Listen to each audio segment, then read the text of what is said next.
cold, no wind in sight. Echoes rise, a chilling breath, calling forth the specter's death. Metal groans in distant black. No escape, no turning back.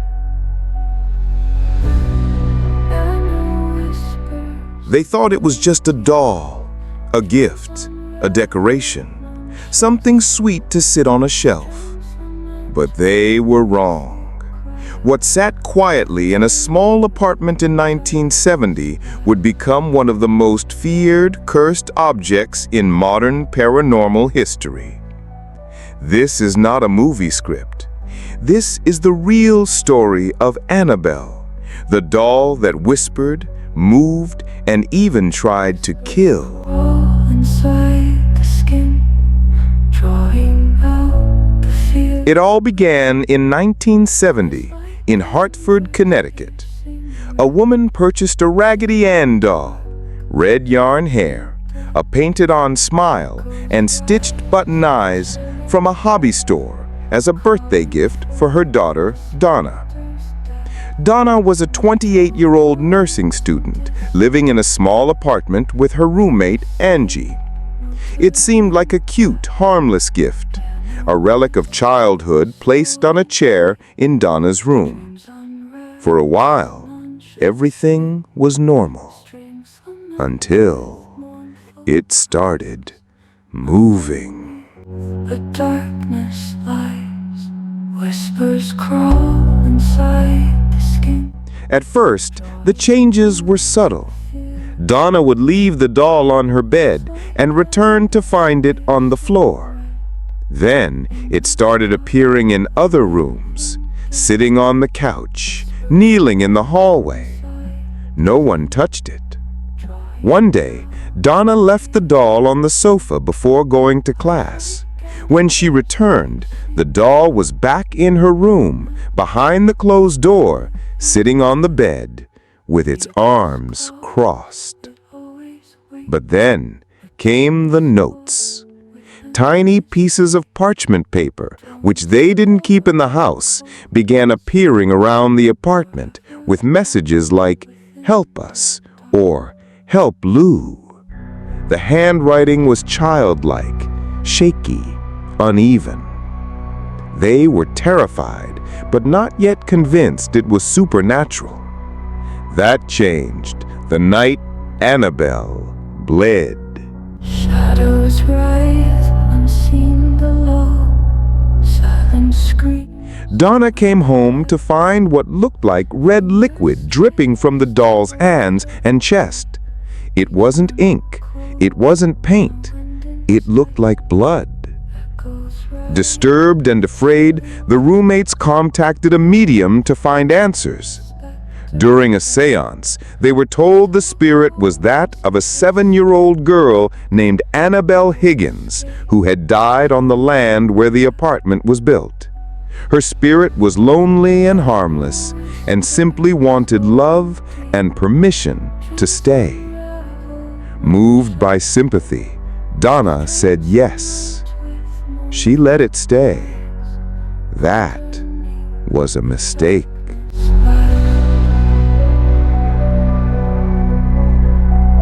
Annabelle's behavior escalated quickly.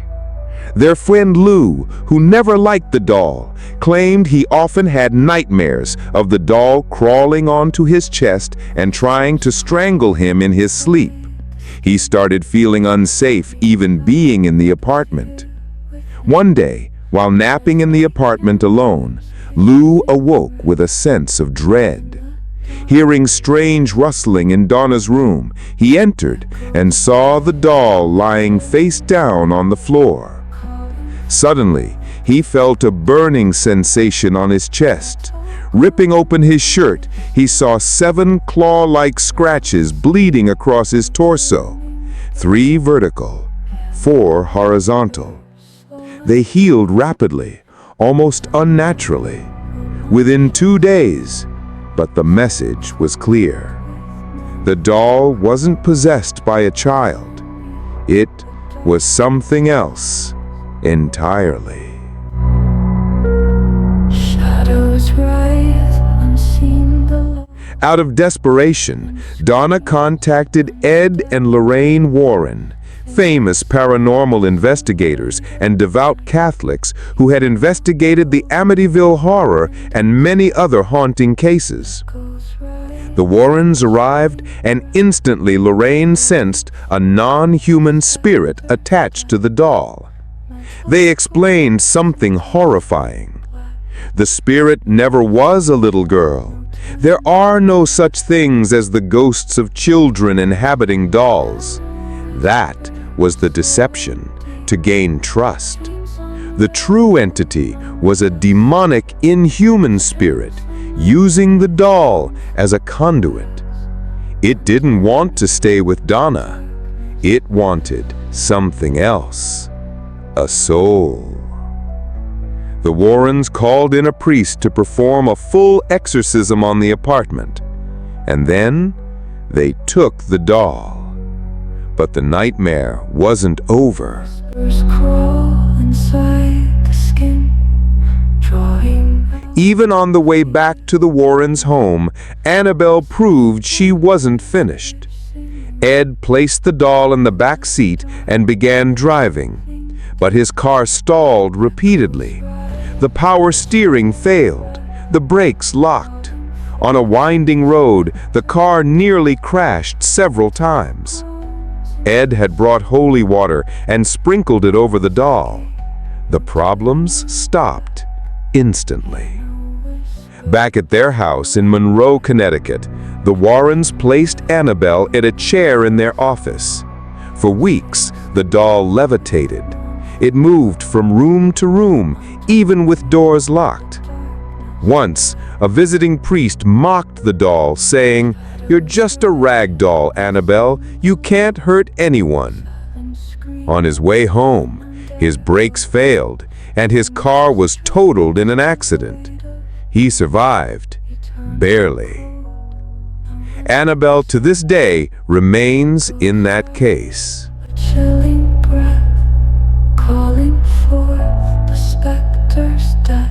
The Warrens eventually built a special occult museum in their home to house Annabelle and other cursed artifacts.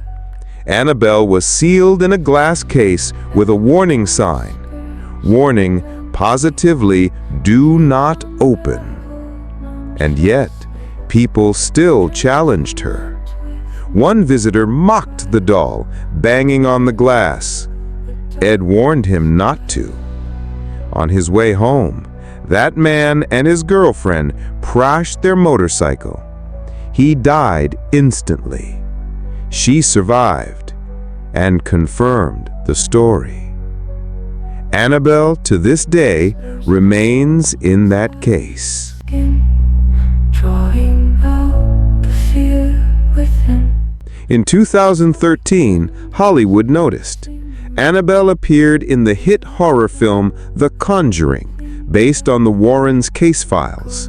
This version of Annabelle was reimagined as a porcelain doll with a sinister expression, more visually terrifying for the screen. Due to the popularity of the character, she got her own spin-offs. Annabelle, 2014, Annabelle Creation, 2017, and Annabelle Comes Home, 2019. While these movies are fictionalized, they helped bring awareness to the real case. But Lorraine Warren always warned, the Annabelle in the movies is fiction.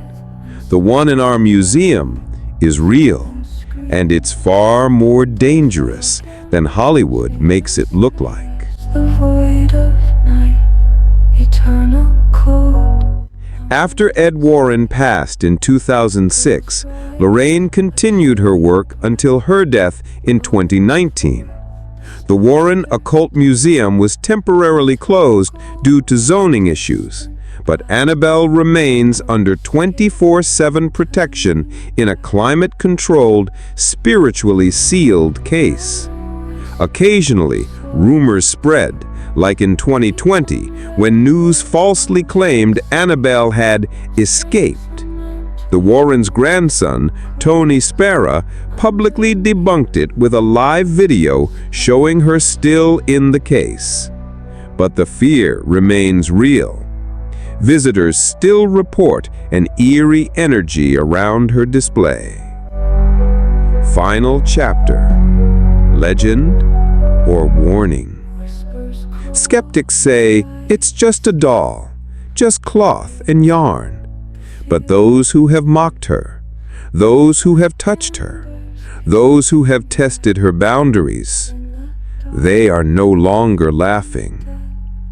Whether you believe or not, the story of Annabelle endures because it's more than horror. It's a chilling reminder that sometimes the most innocent faces hide the darkest secrets. And sometimes they follow you home. So empty, dreams unravel, none shall sleep. Strings lament with mournful cries. Under